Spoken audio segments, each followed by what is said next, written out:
welcome to another episode of the Guy Code. I am Rana Osorena, guys. On this episode, we're going to be talking about gender politics, dynamics, predictions for the year 2026, and even onwards. I suggest you listen to the end of the episode to hear a very fundamental insight on how some women will lose millions in the coming years. Now, here are my predictions for the gender politics in the coming year and the years as well. Now, first thing we need to understand, guys, is that women are going to school a lot. This is what has been happening this year, last year, and former years, and has really been growing. Women are really learning how the world works. The world that mainly men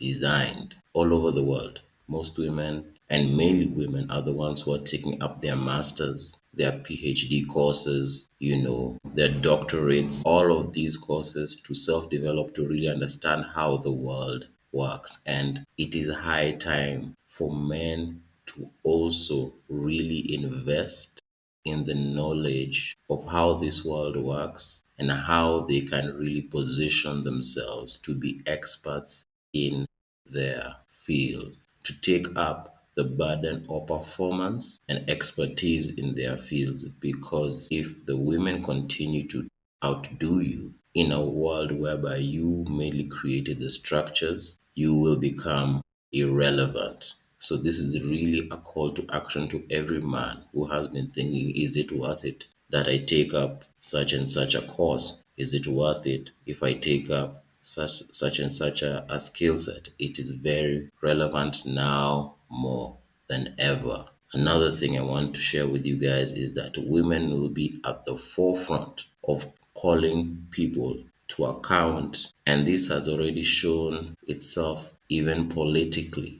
It's a controversial statement, but let me cook and let me explain. As we have seen so far from from the date of the recording of this podcast episode, there has been a certain congresswoman in the US who has stood up to Trump and has accused him of not being true to his promises to the American people of America First. Locally in Kenya, there has been a certain political patriarch who has died, and his daughter has really become vocal lately, calling out her own older uncle when she felt he was not being true to the cause that her father had. Why will women become the forefront of calling people to account? Because now, since they understand how the system works, now since they understand how the world works and what should be done and what each cause and movement is about, when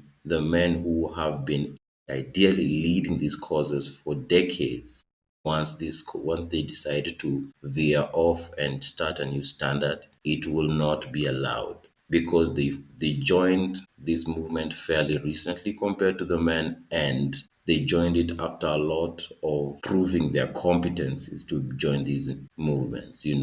They have gained their masters, they've gained their training, they have fought tooth and nail, and they didn't just join in because, they are part of this boys' club, or part of these founding fathers of these movements, which most of these movements, as we have seen locally and internationally, especially when it comes to politics, were founded by male members. So when they get into these spaces, they really want everyone to stay true to what they started from the beginning. And why are men the ones who will be called to account? Because, and this is another controversial statement, one of many I will make on this episode, is that men are easier to compromise or bribe. Let me say that again. Men are easier to compromise and bribe. Right? As we have seen by the recording of this episode, Trump, the president of the United States, is facing allegations that he has been compromised by a certain international ethnic group that I will go not mention on this podcast, but you understand who they are. And And even locally, you know how there are some people and political movements that can be easily and have been bought out because men are easier to strike a deal with. Is what you're moving in. We hardly make enemies. We understand it's just politics. So if we get a good deal that we find is a good deal, many of us can sell out. In fact, this has been a trend all the way to colonial times across the world. But women have worked to be in these spaces, you know, and I mentioned before. So they didn't come all this way. They wouldn't come all this way, fight tooth and nail to earn their spot in these movements, at the forefront of these movements, just to sell out. They won't say, I just arrived at this stage just to sell out for a few coins. They won't accept that. Men might actually decide to sell out because for most of us and many of us, we might take these positions for granted. We've always been at the forefront of movements. We've always started political movements. This is not something new. We do it even on our spare time. There are hundreds of political movements in each country, from Kenya to the US. So the fact that men would allow a bigger entity to buy them out and to give them something worth their time, quote unquote, is something that is expected, unlike women. And here's another controversial statement I want to make on this episode is that if Africa will ever be confronted again with another colonial threat, it is women who will stand up for it and stand on business. Not just women, but mainly women who will stand up and stand on business when it comes to fighting for Africa's autonomy. Why? Because, like I mentioned, men are more likely to strike a deal. Men are more likely to get into the good graces of the colonizers just to get a good deal, hey, and think, hey, you know what? I received this land for free. If I can give me a really good deal for it, why not take the deal? You know, it's just land. In fact, this ties into many of us who have had this experience and have seen cases, especially in this part of the world, whereby it's mainly the sons who might be inclined to sell inheritances. It's mainly the sons who might say, you know what, the deal is good. Why not make some money? Why not sell out this land? You know, granddad just left it behind for me. I got it for free. This guy seems like to have a good dealer for it. Let me just sell it out. Compared to women. So this is a point you might end up thinking about. Do you think it's true? I'd like to hear your feedback on in the comments rather. Another point and prediction I want to make is that the marriages that will last are the ones that will maintain two things. Number one, attraction. Attraction is not a choice. Attraction, not just in the physical sense, attraction in every sense. Attraction is that will you still remain the attractive person that she first got to like and got to accept your advances, right? Number one, attraction. Number two, the marriages that will last are the ones that will consider and maintain Brifal's Law. I've done a whole podcast on Brifal's Law. I believe some of you have heard it. I believe it's quite clear, but if not, let me just reiterate. Brifal's Law states that the female, not the male, determines the conditions of the animal family, where the female can derive no benefit from association with the male. No such association takes place. So this means that if you can remain attractive to your wife and that you can still continue to take up the burden on performance and provide value in this relationship, that relationship will continue. Why? Because number one, as I mentioned, attraction is not a choice, and as women will continue evolving, continue wanting new things, if you will still have the kind of frame and life and capacity to provide the new things that she will want in different stages of her life, from being your wife to being your mother and other hats she will need to put on to keep up the family structure that is important to you. She will continue to be an active player person in this relationship. Another point, when it comes to spirituality, my prediction is that faith organizations will grow based on their ability to create an appealing social environment and not just about the truth of scripture, right?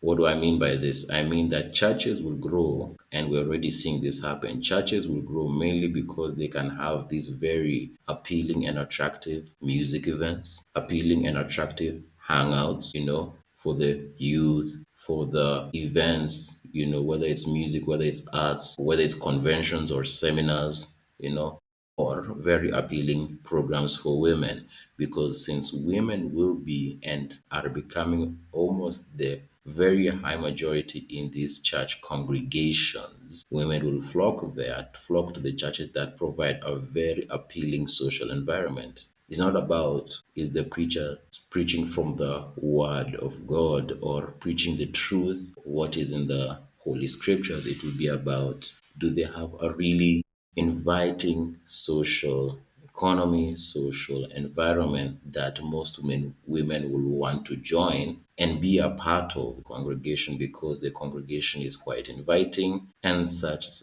and such. The old way of thinking, whereby most people will go to churches because the pastor really got to share the scripture and how clear guidance on how people would avoid going to hell will not really be a good factor. There are some pastors that will still be very charismatic, but these pastors will still mainly have an online audience instead of an in-person audience. To have a large in-person audience, they will have to have these kind of social environments to draw people in to their churches and sanctuaries. Another prediction I have for 2026 and the years going forward is that there will be a boost in creativity when it comes to leisure activities. Because of the growth of disposable income from the high women empowerment, you will hear of hobbies you have never heard of before. For example,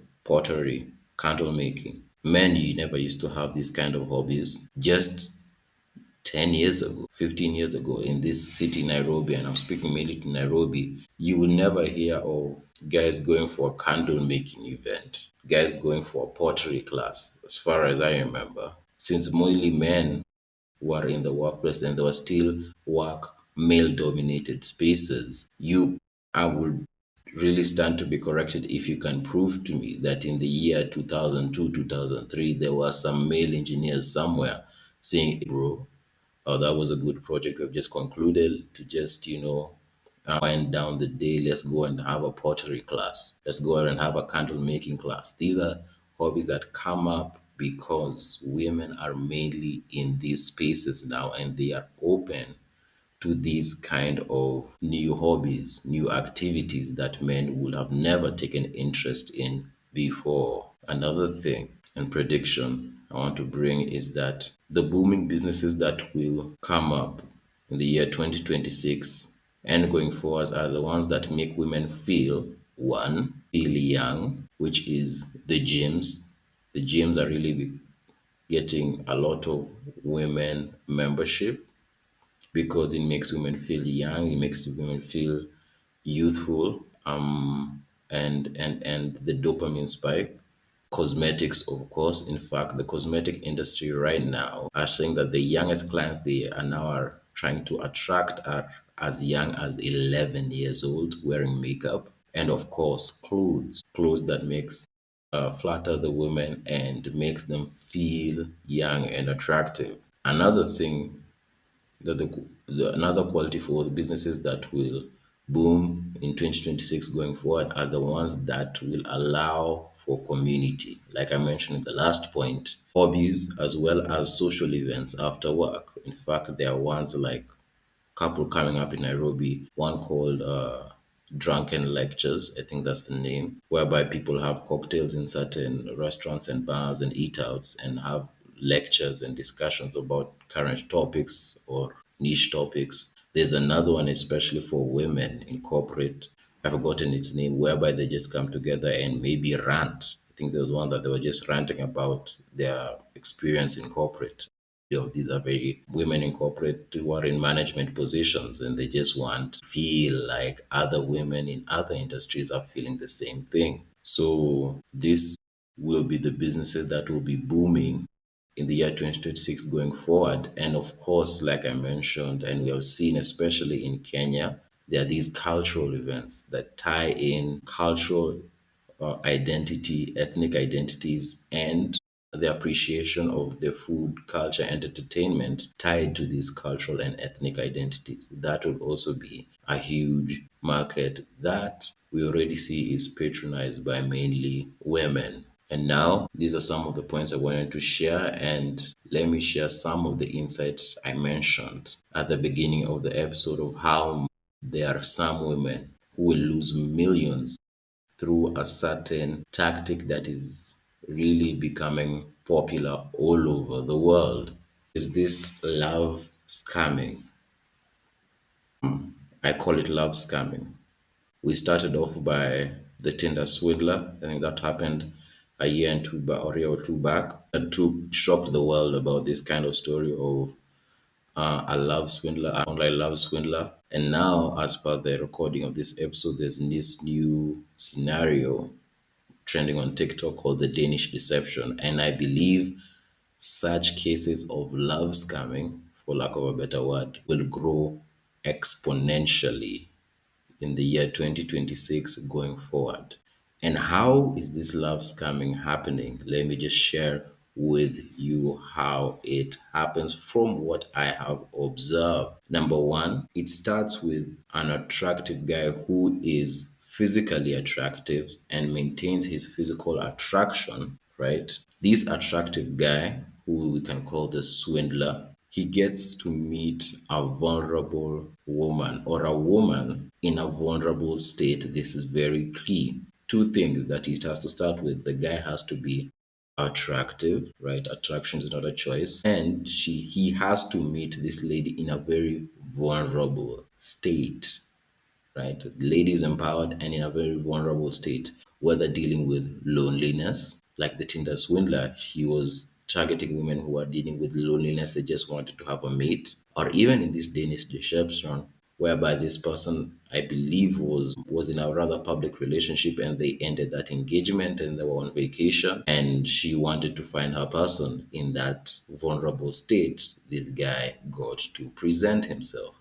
So that's how this man, this swindler, makes his entry point. The second thing, when he makes his entry point and there's already that attraction from the women, is that he begins the love bombing. These swindlers get to begin love bombing very intentionally. Why do they do it? They do it to make them feel invested in the fantasy. They make it so that the woman get invested in the play, in the fantasy that this man is a really good man.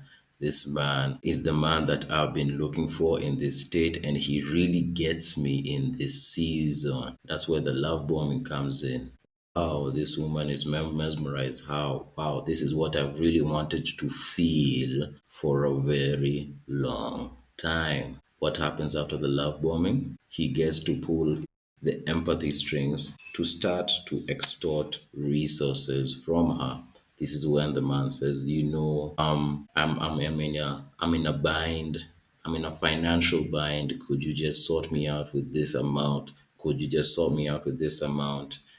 Please, I'm in a situation whereby I really need some help and I think you can really help me. And since the woman is already invested, she will say, well, he has been showing up. He really does make me happy. Why not help him out? This is about a very different way of helping him out. This is quite a big assistance I'll be giving him, but he makes me happy. And he has really been understanding me and has really been, showing up for me. And at least he's this and that, and at least he's this and that. And this, when he pulls on these empathy strings, that's when he begins to extort money. That's when, like the Tinder swindler, the woman begins to take loans for the guy. This is like the Danish deception. The woman begins to give money to the guy, and even her friends begin to give money to the guy. This is that period. And when this period happens and he begins to extort his what he really came for, the economic resources, that's where he begins to make a particular exit, right? And he can repeat this process. He can make an exit and come back. Why? Because since the attraction is there and she's already invested, these people know that women will go through and get to really put up with so much when they are attracted and invested emotionally. And many of them will not share to anyone else. Why? Because they also want to keep up an image. Probably they have already started sharing on social media. This is the man of my dreams. This is the man I've really been looking for. And behind the scenes, this is the man that is extorting them, and they might feel a bit embarrassed to show that part. So, this is how this scamming works. These are the four stages of how this scamming works. Do with this information what you will, but I just share it for purely information and educational purposes for the men and the women who might be listening, because I believe that going forward, these cases will really be on the increase where men, there are certain men who are manipulative, you can say criminal minded, who will see all these empowered women with new sources of income, with high sources of income, and say these can be marks, these can be victims. What do you think? Do you think it's a stretch or an accurate prediction? I would like to hear your comments as well as other predictions I've made on this episode. What do you think? What do you think will happen in the coming years when it comes to gender politics and dynamics starting from January 2026 going forward? I would like to hear your feedback from on my platforms, rather on X, Guy Code Kenya. Just hit me up, and also on my Telegram group, Guy Code Kenya. And until next time, guys, we shall talk soon. Bye.